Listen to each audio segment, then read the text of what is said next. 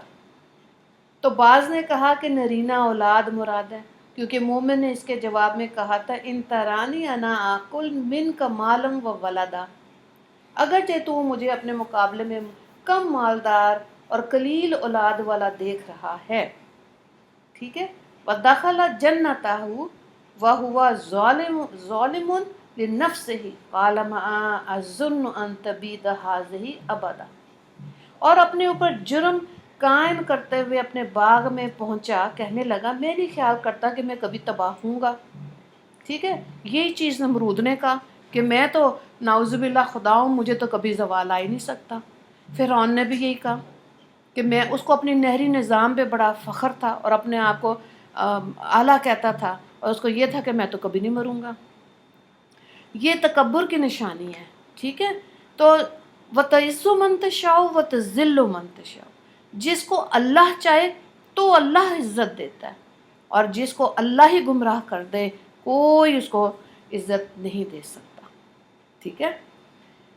یعنی اللہ کی طرف سے ڈھیل ملنے، دماغ پر غفلت کے پردے پڑ جانے اور شوق اور ہوس کی ہماگیری کے سبب وہ خیال کرنے لگا کہ جو کچھ میرے پاس ہے وہ زندگی بھر میرے پاس رہے گا، کبھی برباد نہیں ہوگا. اب یہ بھی دیکھیں انسان کی آپ کہہ لیں بدگمانی ہے، یا اپنے آپ کو بہت ہی زیادہ جھوٹ میں رکھنے کی عادت ہے. بعض لوگوں کو یہ بھی میں نے دیکھا ہے کہ بس ہمیں ساروں کے بارے میں اچھا اچھا بتاؤ، کوئی ضرورت نہیں کسی کی حقیقت بتانے کی، بس ہم کیا کریں. تو ایسے نہیں ہوتا. دیکھیں اچھی ذہن رکھنے والی خواتین بھی موجود ہیں، کمزور ذہن والی بھی موجود ہیں. اصل جو ہوتا ہے نا مقصد، وہ تو یہی ہے کہ کمزوروں کو ساتھ لے کر دین کے راستے پر چلیں، یا دنیا میں بھی کمزوروں کا ساتھ بنیں. ٹھیک ہے.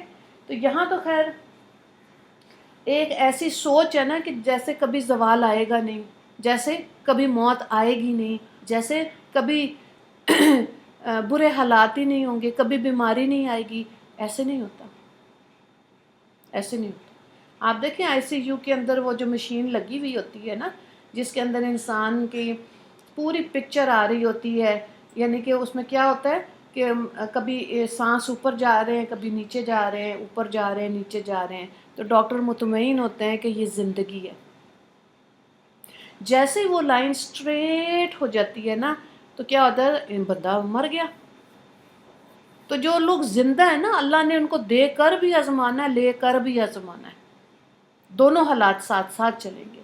اس لیے جن کا تقدیر پر ایمان ہوتا ہے نا اور آخرت پر، وہ ہر حال میں اپنے رب سے راضی ہوتے ہیں.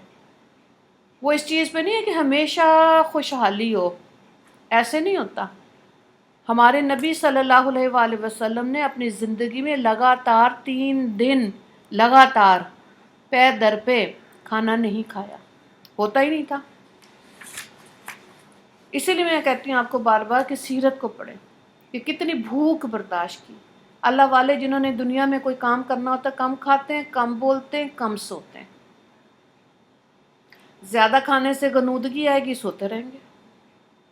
پہلے کیا ہمارے پاس آیا جی ریسرچ 8 گھنٹے سوئیں اور باقی دن کام کریں. 8 گھنٹے آپ نے سو لیا، آپ کی صحت اچھی ہوگی. ریسرچ چینج ہو گئی. آج کیا آ رہا ہے؟ آج یہ آ رہا ہے کہ تھوڑا تھوڑا سوتے جائیں سارا دن. تھوڑا سا سو لیا پھر اٹھ لیا. جیسے دیکھیں دین اسلام میں کیا ہے، قیلولہ 11:30 بجے کے بعد تھوڑی دیر سو جائیں 1 گھنٹہ، تو کیا ہوگی تہجد کی نماز میں اٹھنے میں سہولت رہتی ہے. ٹھیک ہے. اب کتنا لمبا دن ہے. تو اگر اب یہ نہیں نا کہ چسکے مزے کے لیے 3 گھنٹے 5 گھنٹے سوتے جائیں بس. اور ایک نئی چیز کہ آپ سنتے ہیں انرجی نیپ، کہ تھوڑی دیر ایسے سوئے 15-20 منٹ انرجی آ گئی. آپ دیکھیں جاپان کے اندر اسکولوں میں دفتروں میں جو ہمارے دین میں قیلولہ ہے نا، 12:30 سے 1:30 بجے تک وہ کام چھوڑ کے کہتے ہیں میز پہ سر رکھ کے سو جائیں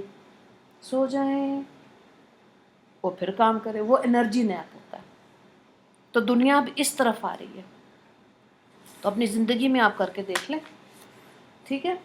تو یہ جو مغالطہ ہے نا کہ چیزیں ہمیشہ ہمارے پاس ہی رہیں گی، اس سے انسان جو ہے وہ کہہ لیں اپنے آپ کو دھوکہ دینے والی بات ہے۔ تو یہ مطلب نہیں ہے کہ نعمتوں کے ساتھ ہمیشہ زندہ رہیں گے، کیونکہ کسی کافر کا بھی یہ عقیدہ نہیں ہو سکتا کہ میں موت سے ہمیشہ محفوظ رہوں گا، کبھی نہیں مروں گا۔ ہاں، قول سے مراد اگر دلالت حال دی جائے تو مؤخر و ذکر مطلب بھی ہو سکتا ہے۔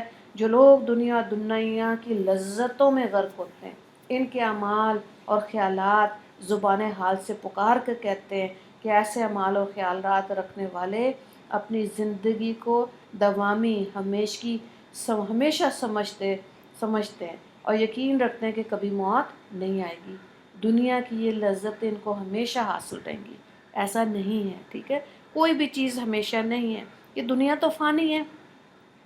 اللہ نے جب یہ دنیا بنائی، ایک دفعہ بھی اللہ نے اس کو محبت کی نظر سے نہیں دیکھا، بالکل نہیں۔ تو یہ جگہ ایسی ہے کہ حقیقت کو سمجھنا ہے کہ اصل میں تو یہ دارالامتحان ہے، آخرت کی تیاری کے لیے یہ اللہ نے ایک جگہ دی ہے جہاں پہ آخرت کو بہتر کرنے کے لیے اچھے اعمال کر لو، یہ مہلت ہے ہمارے پاس بس۔ امیر ہے کوئی غریب ہے، یہ دنیا کے حالات ہیں۔ آگے دیکھیں، وما اظن الساعۃ قائمۃ ولئن رددت الی ربی لاجدن خیرا منہا منقلبا، اور میں نہیں خیال کرتا کہ قیامت برپا ہونے والی ہے۔ وہ اب رچ آدمی جو امیر ہے نا، وہ بول رہا ہے، اور بالفرض اگر مرنے اور جی اٹھنے کے بعد مجھے لوٹا کر اپنے رب کی طرف جانا ہی پڑا جیسے کہ تمہارا خیال ہے، تو یقیناً اس سے بہتر نتیجہ مجھے وہاں ضرور ملے گا۔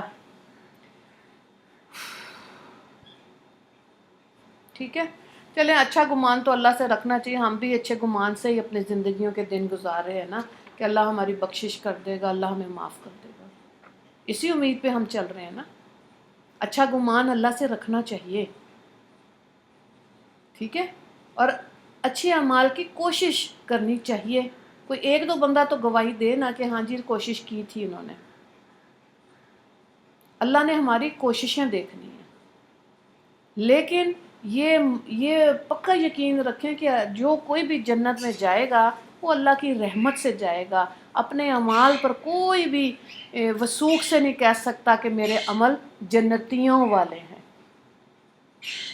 ٹھیک ہے؟ وہ اللہ کی رحمت ہوگی جس کو اللہ جنت میں بھیجے گا۔ تو ہم نے اللہ کی رحمت کی طرف دیکھنا ہے اور اسی کا سوال کرنا ہے۔ آگے دے، قال لہ صاحبہ وہو یحاورہ اکفرت بالذی خلقک من تراب ثم من نطفۃ ثم سواک رجلا۔ اچھا، اس کے مومن ساتھی نے اس کے جواب دیتے ہوئے کہا کہ یا تو اس خدا کو نہیں مانتا جس نے خاک سے تجھے پیدا کیا، پھر باپ کے نطفے سے پیدا کیا، پھر تجھے پورا ٹھیک مرد بنا دیا۔ مٹی ہر شخص کے بدن کا مادہ ہے، اس لیے یہ کہنا صحیح ہے کہ ہر شخص خاک سے بنا، یا یہ کہ حضرت آدم علیہ السلام کا پتلا خاک سے بنایا گیا تھا۔ نطفہ ہر انسان کا مادہ قریبی سے، مٹی سے غذا نباتاتی حیواناتی پیدا ہوتی ہے، اس لیے مٹی بعید مادہ ہے۔ پھر غذا سے خون بنتا ہے، خون بھی مادہ بعیدہ ہے، پھر خون سے نطفہ اور نطفے سے انسان، پس نطفہ مادہ قریبیہ ہے۔ ٹھیک پیدا کر کے پورا انسان بنا دیا، رجلن یعنی پورا بالغ مرد۔ وجود قیامت میں شک ہونے کی بنیاد ہے اللہ کی قدرت کا انکار، تو گویا انکار قیامت حقیقت میں انکار خدا ہے۔ جو شخص اللہ کی قدرت کی ہماگیری کو مانتا ہے وہ جانتا ہے کہ جس خدا نے آدمی کو اپنے علم کے ساتھ خاک سے پیدا کیا وہ دوبارہ اسے پیدا کرے گا۔ ظاہر ہے جو پچھلے رکوع میں ہم نے اصحاب کہف کا جو واقعہ سن لیا، وہ اللہ نے مرنے کے بعد اٹھنے کی دلیل دی ہے قرآن میں۔ تو ظاہر ہے یہ بات صحیح ہے، جو آخرت کو نہیں مان رہا وہ اللہ کو نہیں مان رہا، ٹھیک ہے؟ تو یہاں سے عقیدے کا فرق آیا کہ نہیں آیا، جو ایمان مفصل اور ایمان مجمل پڑھتے ہیں؟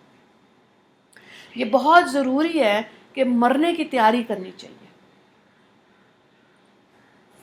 لیکن هو اللہ ربی ولا اشرک بربی احد، لیکن میں کہتا ہوں کہ اللہ میرا رب ہے میں اس کے ساتھ عبادت اور ربوبیت میں کسی کو ساتھی نہیں بناتا۔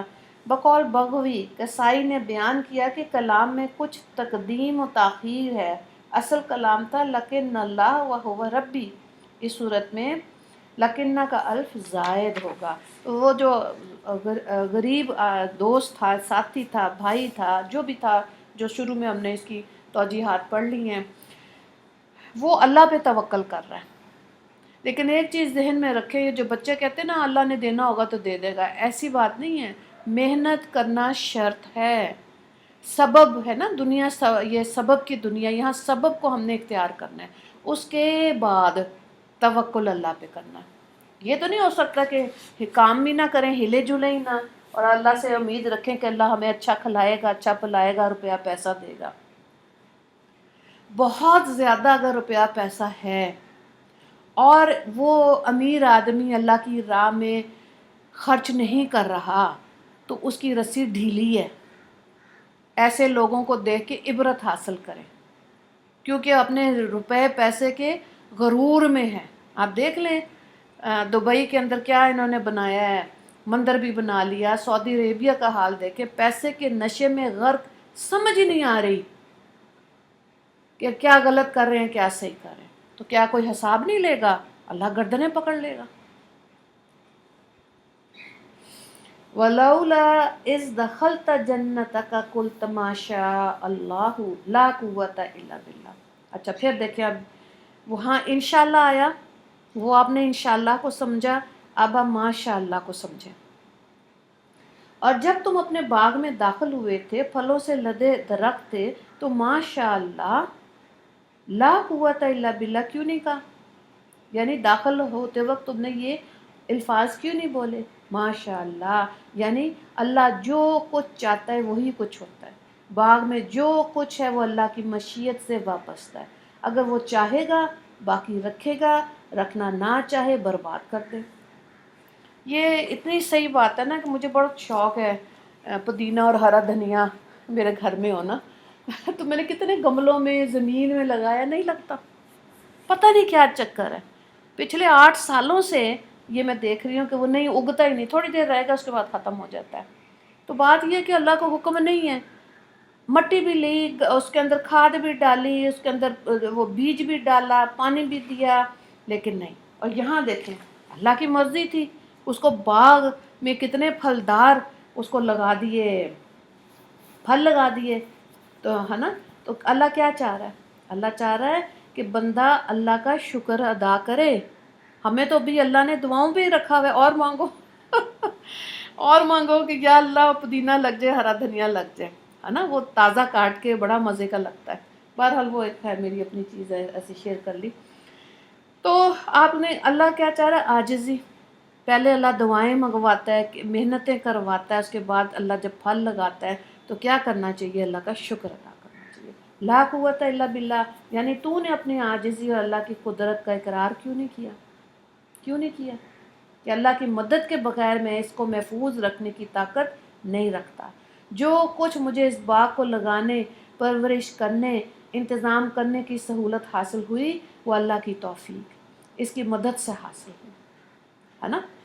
زیادہ تر لوگ پتہ نہیں، اپنی اپنی وہ رائے ہے، میری رائے میں زیادہ تر لوگ اللہ کی طرف متوجہ رہتے ہیں۔ اسی لیے بعض دفعہ اگر غریب بھی ہے نا، یا کمزور ہے، یا لوور مڈل کلاس ہے، یا مڈل کلاس ہے، آپ دیکھیں بعض لوگ ایسے اللہ پہ توکل کرتے ہیں، ان کی صحبت میں بیٹھے دلوں کو سکون ملتا ہے۔ کوئی وہ نہیں ہوتے عالم فاضل حافظ نہیں ہوتے، دلوں کے اندر اتنی نیکی ہوتی ہے، اللہ پہ توکل اتنا اسٹرانگ ہوتا ہے، بہت دل کو سکون، ان کا سکون ٹرانسفر ہو رہا ہوتا ہے۔ اسی کو صحبت کہتے ہیں۔ یہی اللہ والے کہتے ہیں نیک لوگوں کی صحبت میں بیٹھے، تو بعض دفعہ اللہ ایسے لوگوں کو بھی نواز دیتا ہے۔ اشفاق احمد صاحب نے ایک ناول لکھا، من چلے کا سودا، تصوف کے اوپر ہے۔ اگر آپ پڑھ سکیں، وہ ذرا مشکل اردو ہے، لیکن بہرحال اس کے اوپر ٹی وی کا بھی ایک وہ بنایا ہوا ہے، ڈرامہ بھی ہے، من چلے کا سودا۔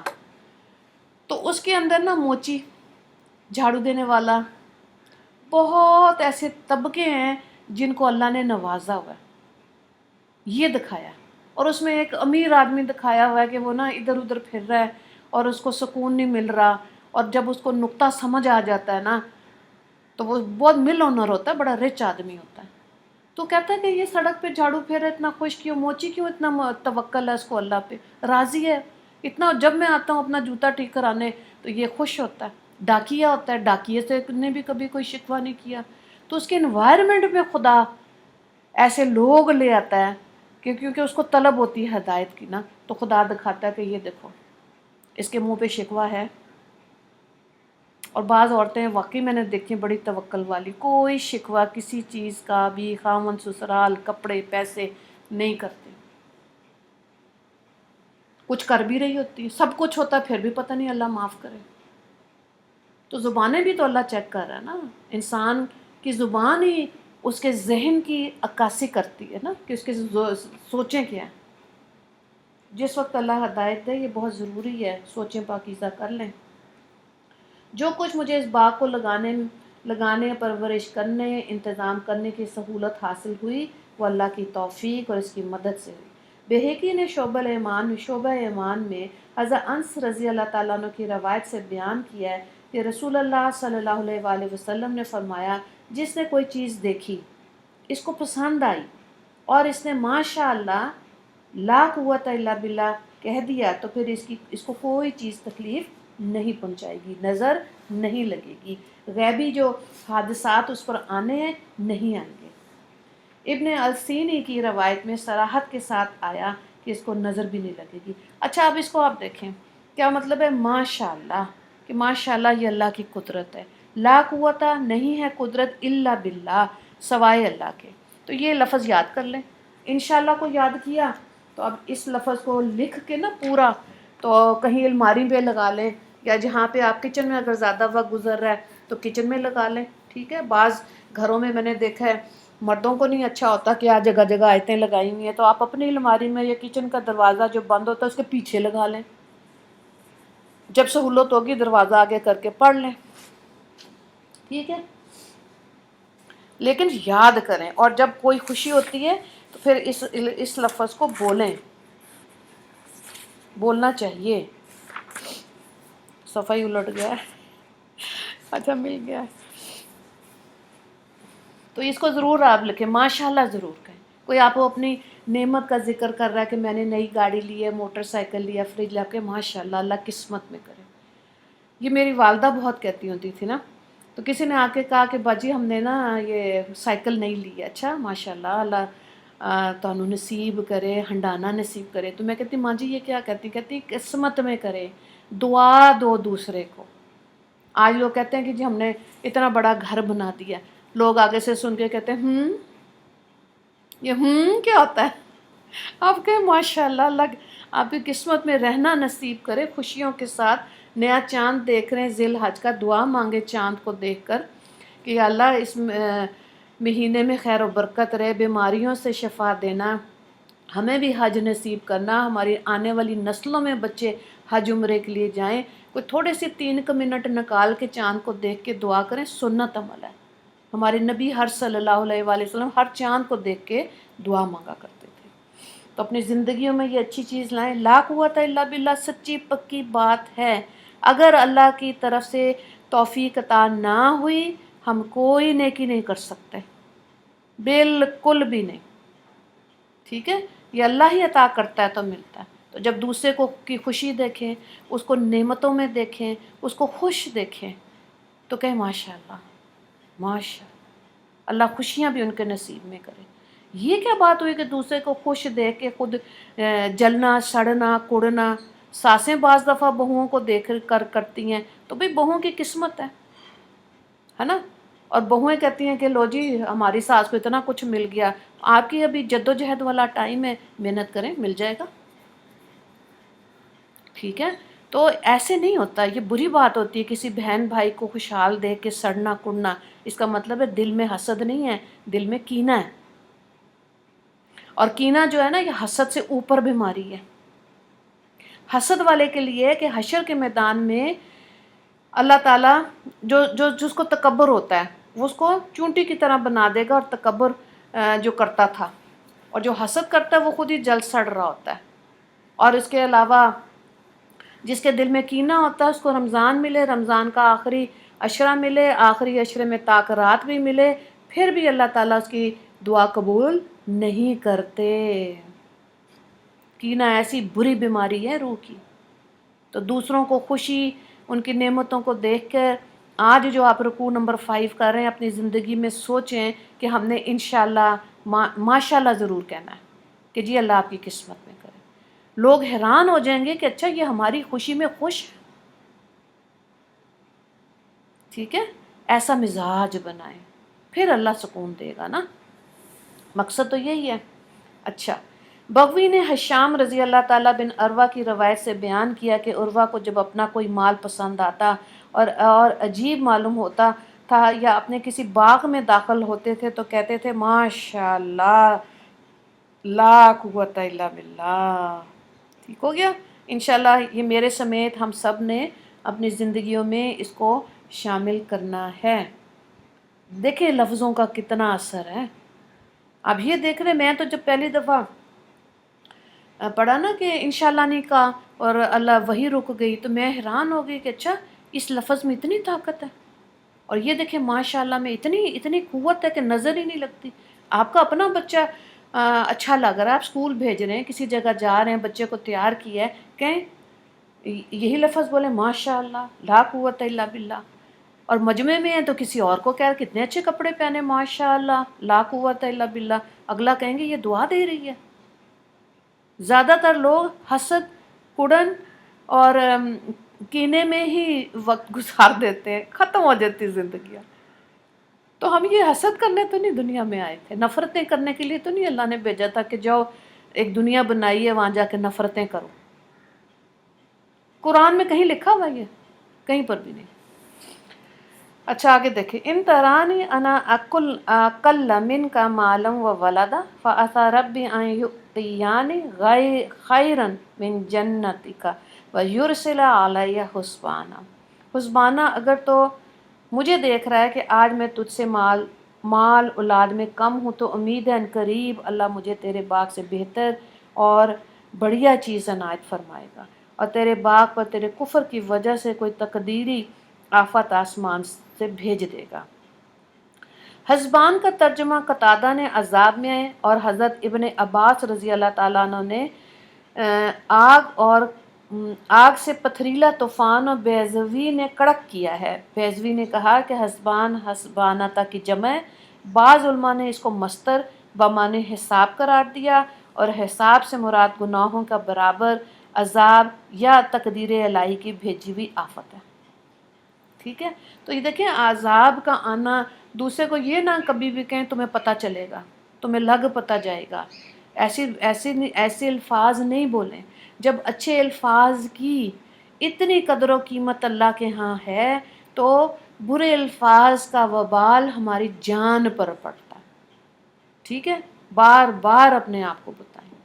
ہاں بعض دفعہ انسان دکھی ہو جاتا ہے، لیکن یہ آپ کو دور قرآن میں بھی واقعہ سنایا نا کہ امام سدیس جب چھوٹے تھے تو بہت زیادہ شرارتی تھے، تو ان کی ماں کیا بد دعا دیتی تھی ان کو، جا اللہ تجھے کعبے کا وہ بنائے امام بنائے. یہ بد دعا تھی ماں کی بیٹے کے لیے. ہم تو نہیں ایسے دیتے، ہم تھوڑی ایسے بچوں کو بد دعائیں دیتے، ہمیں تو دعا دینے کی بھی تمیز نہیں ہے. تو بد دعا جو ہے نا یہ انسان کی زندگی جاڑ دیتی ہے ختم، کیونکہ دل دکھی ہوتا ہے نا.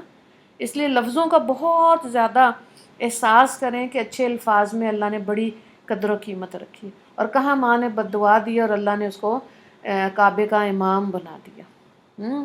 زبردست ماشاء اللہ. بہرحال من السماء، آسمان سے، فتصبح سعیدا زلقا، پھر وہ باغ چٹیل چکنا میدان بن جائے، یعنی کوئی درخت سبزہ اس پہ باقی نہ رہے، صاف میدان ہو جائے. تو مجاہد نے سعیدن زلقا کا ترجمہ کیا ہولناک ریگستان. ریگستان کو اگر آپ دیکھیں مٹی مٹی ہوتی ہے، دور تک ایسے ہی لگتا ہے کہ کوئی سرسبز چیز ہے ہی نہیں، پانی ہے ہی نہیں. وہ ایک ویسے ہی ایک مشکل چیز ہے، مشکل راستہ ہے. او یصبح ماؤها غورا فلن تستطیع له طلبا، یا اس کا پانی زمین کے اندر اتنی گہرائی میں چلا جائے کہ تو اس کو تلاش بھی نہ کر سکے.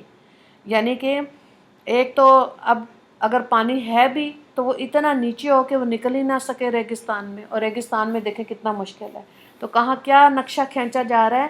پہلے کیا تھا جب رکوع شروع ہے، سر سبز باغات، ٹھیک ہے، نہریں، وہ نقشہ ویژولائز کریں نا ذرا کہ اللہ تعالیٰ کیسے کہہ رہے ہیں کہ کھجور کے درختوں کے اندر انگوروں کی بیلیں، پانی بھی ہے، مسئلہ ہی کوئی نہیں، جو نرشمنٹ پودے کو چاہیے، سن لائٹ، پانی، زرخیز زمین، سب کچھ ہے، اور یہاں کایا پلٹ گئی، سارا کچھ ختم ہو گیا.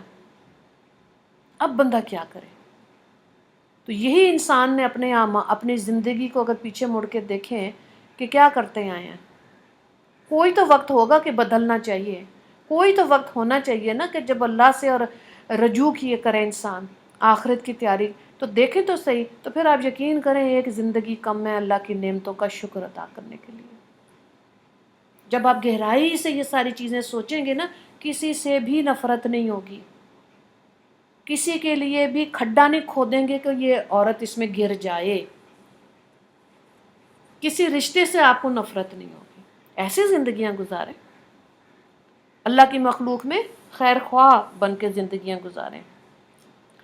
او یصبح ماؤها غورا فلن تستطیع له طلبا، یا اس کا پانی زمین کے اندر اتنی گہرائی میں چلا جائے کہ اس کو تلاش بھی نہ کر سکے.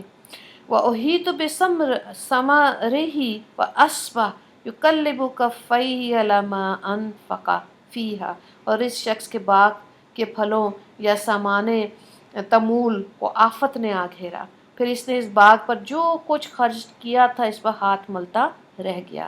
یعنی عذاب نے اس کے باغ کے پھلوں پر یا ہر طرح کے مال کو گھیرے میں لے لیا اور خلاف امید تباہ کر دیا. احاطے سے مراد ہے غالب آ جانا یا تباہ کر دینا.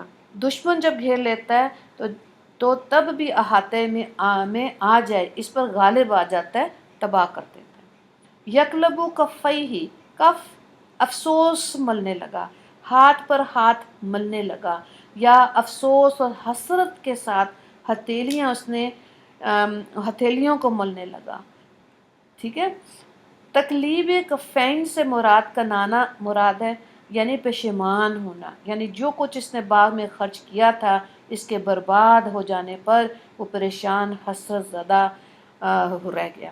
اسی لیے وہ مال جو ہمیشہ بڑھتا رہتا ہے نا، وہ جائز نہیں ہے. جیسے سود ہے نا، اس میں پیسہ بڑھتا ہے، یہ جائز نہیں ہے. اب شیئرز کا کاروبار ہے، کوئی اور کاروبار ہے، آپ دیکھیں اس میں فائدہ بھی ہوتا ہے، نقصان بھی ہوتا ہے. ٹھیک ہے، تو اللہ تعالیٰ وہی بات ہے کہ برکت بھی دیتا ہے، اور بعض دفعہ اللہ دیکھتا ہے کہ کیا یہ مجھ سے راضی رہتا ہے کہ نہیں، تو نقصان بھی ہوتا ہے. تو نقصان ہمیشہ نہیں ہوتا، ہمیشہ دنیا میں اندھیرا نہیں تھا، اللہ صبح بھی کرتا ہے رات کے بعد. یہ ایمان ہونا چاہیے. باقی محنت انسان نے کرنی ہے، تبھی تو پچھتاووں سے انسان بچ جاتا ہے. پکا پکایا، اب دیکھیں جیسے فرض کریں کئی لوگ کہتے ہیں نا کہ جی ہمیں ایک یک مشت پیسہ مل جائے، امیر ہو جائیں، تو یہ ایسا پیسہ جائز نہیں ہے. اسی لیے لاٹری از حرام ان اسلام. لاٹریاں لگی ہوئی ہیں جو کہتے ہیں نا، اس پیسے میں برکت بھی نہیں ہوتی. تو بہرحال اسی طرح اگر کسی نے لنڈے سے کوئی کوٹ خریدا، کوئی پینٹ خرید لی، اس میں سے سونے کے کوائنز نکل آئے، پیسہ نکل آئے، پاؤنڈز نکل آئے، ڈالرز نکل آئے، ہمارے نہیں ہیں، وہ بالکل نہیں ہے. تو یہ چیزیں اس دین کو اسی لیے کہتے ہیں پڑھنا ضروری ہے. یہ تھوڑی جہاں سے جو ملے گا کھا لو، نہیں، حلال کھانا ہے، ہر کچھ نہیں کھا لینا. ٹھیک ہے، وَيَقُولُ، آگے دیکھیں، وَهِيَ خَاوِيَةٌ عَلَىٰ عَرُوشِهَا، اور وہ باغ اپنی بیلوں پر گرا پڑا تھا، یعنی انگور کی بیلوں کی چھتریاں زمین پر گر گئیں. اسی طرح سب بیلیں زمین پر آ گئی، سارا انگور ضائع ہو گیا. وَيَقُولُ يَا لَيْتَنِي لَمْ أُشْرِكْ بِرَبِّي أَحَدًا، اور قیامت کے دن یا قبر میں جب دیکھے گا کہ اس کا جنتی مقام جہنم کے مقام سے بدل دیا گیا، تو کہے گا کاش، اے کاش، یا لیتنی، کاش میں اپنے رب کے ساتھ کسی کو شریک نہ قرار دیتا۔ ٹھیک ہے، مولانا تھانوی رحم اللہ نے ترجمہ اس طرح کیا، کہنے لگا کیا خوب ہوتا اگر میں اپنے رب کے ساتھ کسی کو شریک نہ ٹھہراتا۔ ٹھیک ہے، وَلَمْ تَكُنْ لَهُ فِئَةٌ يَنْصُرُونَهُ مِنْ دُونِ اللَّهِ وَمَا كَانَ مُنْتَصِرًا، اور اس کے پاس کوئی ایسا مجمع نہ ہوا کہ خدا کے سوا اس کی مدد کرتا، اور نہ وہ خود ہم سے بدلہ لے سکا۔ مولانا تھانوی رحم اللہ قیامت کے دن عذاب کو دور کرنے پر قدرت رکھنے والی اس کے لیے اللہ کے سوا کوئی جماعت نہیں ہوگی، اور نہ وہ تنہا اپنی قوت پر اللہ کے انتقام سے بچ سکے گا۔ ٹھیک ہے، گھما پھرا کے ایک ہی نقطے پہ بات آ رہی ہے کہ اللہ پر توکل اور رزق حلال، ٹھیک ہے، اور روحانی بیماریوں سے شفا، ورنہ ہمارے اندر لالچ ہے، یہاں سے 98 بچ جائے وہاں سے 54 بچ جائے گو کہ 98 54 کا زمانہ نہیں ہے اب، لیکن مطلب کہنے کا کیا ہے، رزق حلال بہت بڑی نعمت ہے، نسلوں کے اندر اولادیں نیک ہوتی ہیں، بہت خوش قسمت ہیں۔ میں تو کہتی ہوں مبارکباد کے مستحق ہیں وہ گھرانے جہاں پہ مرد رزق حلال کما کے لا رہے ہیں اپنی عورتوں کے لیے، بچوں کے لیے، آنے والی نسلوں کے لیے۔ ہنالکا، وہاں اس وقت یعنی جب اس کو قیامت کے دن اٹھایا جائے گا۔ وَلَا لِلَّهِ الْحَقِّ، مدد کرنا اللہ برحق ہی کا کام ہے، مدد کرنا اللہ برحق ہی کا کام ہے۔ حمزہ اور کسائی کی قرات الولایت بکسرہ واو بمانی غلبہ آیا، جمہور کی قرات الوالا یاتو بفتح واو ہے جس کا معنی ہے دوستی، مدد۔ اللہ ولی الذین آمنوا میں بھی یہی مضمون بیان کیا گیا۔ بعض علماء نے کہا ولایت کے معنی ہے ربوبیت، ولایت کے معنی ہے حکومت۔ یہ بھی جائز ہے کہ اللہ نے کافر کا یہ قول اس وقت کا نقل کیا ہوا جب اس نے اپنے باغوں کو تباہ دیکھ کر پریشان ہوا، پریشانی کا اظہار کیا، شرک سے توبہ کر لی، یا اپنے مومن بھائی کی نصیحت سن کر اور باغ کی اجڑی ہوئی حالت دیکھ کے سمجھ گیا کہ ساری مصیبت شرک کی وجہ سے آئی۔ یہ حقیقت سمجھ کر اس کے بے اختیار بے تابی کی حالت میں شرک سے بیزاری کا اظہار بھی ہے۔ یہ بھی بڑی بات ہے۔ آپ دیکھیں کہ یہ نبی کریم صلی اللہ علیہ وآلہ وسلم کا فرمان ہے، حدیث پاک کا مفہوم ہے کہ پوری دنیا میں گھر گھر میں اسلام زندہ ہوگا۔ اور یہ کب انہوں نے کہا تھا؟ جس وقت جو غریب لوگ تھے وہ دائرہ اسلام میں داخل ہو رہے تھے اور امیر لوگ ہنستے تھے، تو آپ صلی اللہ علیہ وآلہ وسلم نے فرمایا تھا آنے والے وقت میں گھر گھر اسلام زندہ ہوگا، اور آپ دیکھیں کتنی تیزی سے اسلام پھیل رہا ہے۔ یہ جو بت پرستی ہے نا انڈیا میں، یہ ساری سمٹ کر غائب ہو جائے گی، اور اللہ نے ایک کلمہ ہی اس دنیا میں حق کے ساتھ سربلندی کے ساتھ اس کو اونچا کر دے گا، گونجے گا، لا الہ الا اللہ۔ ٹھیک ہے، یہ اللہ نے کا وعدہ ہے۔ اب یہ ہماری قسمت میں اگر ہے یا نہیں، ہمارے بچوں نے جو وقت دیکھنا ہے، لوگ ڈراتے بہت ہیں نا، دجال آئے گا، یاجوج ماجوج آئیں گے، تو بات یہ ہے کہ ساتھ یہ بھی تو بتائیں کہ امام مہدی آئیں گے، اسلام زندہ ہوگا، دجال قتل ہوگا، یاجوج ماجوج مر جائیں گے، اور اسلام پھیلے گا۔ گولڈن ایرا کی بات یہی ہے نا، سنہری دور۔ جب یہ لوگ چلے جائیں گے تو امام مہدی ہوں گے، وہ نکاح بھی کریں گے، ان کے بچے بھی ہوں گے۔ گولڈن ایرا کے اندر آتا ہے کہ ایک ہی نہر پر اگر شیر اور بکری ہوں گے، شیر نقصان نہیں پہنچائے گا بکری کو، زکوٰۃ لینے والا کوئی نہیں ہوگا، سب زکوٰۃ دینے والے ہوں گے۔ اللہ نے چاہا وہ وقت بھی آئے گا۔ تو پازیٹیوٹی کی طرف سوچا کریں، اللہ پانسے پلٹ دیتا ہے، سچی بات ہے۔ اپنی زندگی کے تجربوں کو دیکھیں کہ کس کو ہم نے نقصان پہنچایا اور اللہ نے اس کو کتنا خیر سے اونچا کر دیا، یا کسی نے ہمیں اتنا نقصان پہنچایا اور اللہ نے ہمیں اونچا کر دیا، اس کو نیچے کر دیا۔ اپنی زندگی کو مڑ کے دیکھیں۔ یہ بھی جائز ہے کہ اللہ نے کافر کا یہ قول اسی وقت کا نقل کیا جب اس نے اپنے باغوں کو دیکھ کر پریشانی کا اظہار کیا تھا اور شرک سے بیزاری کا اظہار کر دیا۔ ٹھیک ہے، تمنا کی کہ اسی وقت اور اسی موقع کا قول قرار دیا جب اس کافر نے اپنے سامان تمول کو برباد اور باغ کو اجڑا ہوا دیکھا۔ بڑا مشکل ہے ایک اتنی اونچائی سے نیچے آ کے رہنا۔ ہوتی ہیں زندگیوں میں ایسے موقع آتے ہیں کہ انسان نے بڑے اچھے حالات دیکھے اور بہت ہی سطح زمین کے ساتھ لگ جائے۔ یعنی اس موقع پر اس اضطراری حالت میں اس کو یقین ہو گیا کہ نصرت یا حکومت اللہ ہی برحق ہے، وہ خیر ثواب و خیر عقبا، اسی کا ثواب سب سے بہتر، اسی کا نتیجہ سب سے اچھا، یعنی اللہ اپنے اطاعت گزاروں کو سب سے اچھا بدلہ دیتا ہے، کیونکہ دوسرے لوگ جو اطاعت کا دنیا میں بدلہ دیتے ہیں وہ حقیر اور فنا پذیر ہوتا ہے، اور اللہ دنیا میں تو اپنی حکمت کے مطابق اچھا بدلہ دیتا ہے، آخرت میں عظیم و شان لا زوال ثواب عنایت فرمائے گا۔ کتنی اعلیٰ بات ہے نا۔ اسی لیے مسلمان جب اپنی جان دیتے ہیں نا اللہ کو، آپ دیکھ لیں غزہ کے اندر، فلسطین کے اندر، رفح کے اندر، اور اب کے جو حالات ہو رہے ہیں، کیوں نہیں یہ ڈرتے؟ ان کو پتہ ہے کہ اس کا صلہ ضرب المثل دینا ہے اللہ نے، آخرت میں اللہ نے بھاگ کرم ایسے کر دینے ہیں کہ باقی لوگ حسرت کریں گے کہ اتنے اونچے درجے اللہ نے عطا کر دیا کہ انسان اپنی جان ہی خدا کو دے دے۔ تو اللہ کو جان دینا بھی اتنا آسان نہیں ہے، لیکن دے دی ہے، بہت اعلیٰ بات ہے۔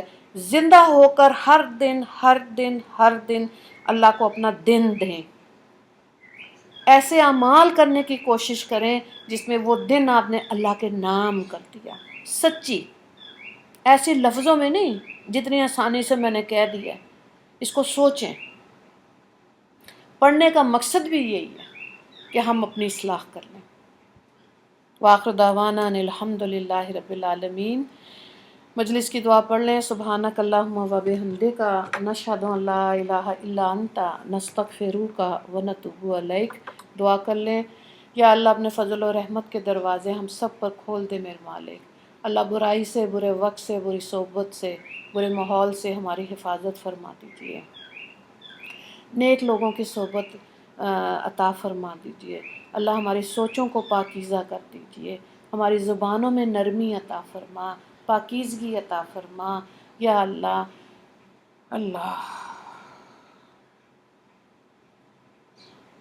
یا اللہ ہمارے مردوں کو رزق حلال کمانے کی توفیق عطا فرما، یا اللہ ہمیں زندگی اور آخرت دونوں میں کامیابی عطا فرمانا، زندگی اور آخرت کے پچھتاووں سے بچا لینا، یا اللہ۔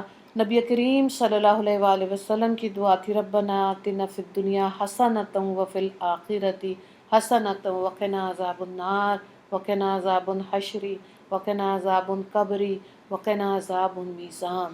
یا اللہ ہمیں کامیاب لوگوں میں شمار کر دیجیے، اللہ ہمیں اپنی غلطیوں سے رجوع کرنے کی توفیق عطا فرما، میرے مالک۔ ہمیں اپنے برے نفس کے حوالے نہ کرنا، اللہ اپنی رحمت کے معاملے کر دیجیے۔ جتنے سانس باقی رہ گئے میرے مالک، صحیح معنی میں شریعت کے مطابق زندگی گزارنا آسان فرما دیجیے۔ اللہ جب ہم دنیا سے جائیں، پہلے آپ ہم سے راضی ہونا، اللہ پہلے آپ ہم سے راضی ہونا، پھر ایمان پر ہمیں اس دنیا سے لے کر جانا اور کامیاب لوگوں میں ہمیں شمار فرمانا۔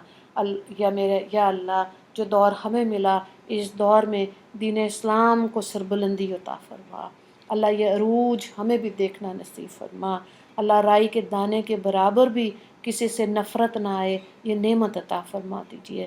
اللہ جو مانگا وہ بھی عطا فرما، جو مانگنا چاہیے تھا نہیں مانگ سکے اور ہمارے حق میں بہتر ہے، وہ تمام نعمتیں ہم سب کو عطا فرما دیجیے۔ ربنا تقبل منا انک انت السمیع العلیم وتب علینا انک انت التواب الرحیم۔ صلی اللہ تعالی علی محمد وعلی اصحابہ اجمعین برحمتک یا ارحم الراحمین، آمین یا رب العالمین۔ السلام علیکم ورحمۃ اللہ وبرکاتہ۔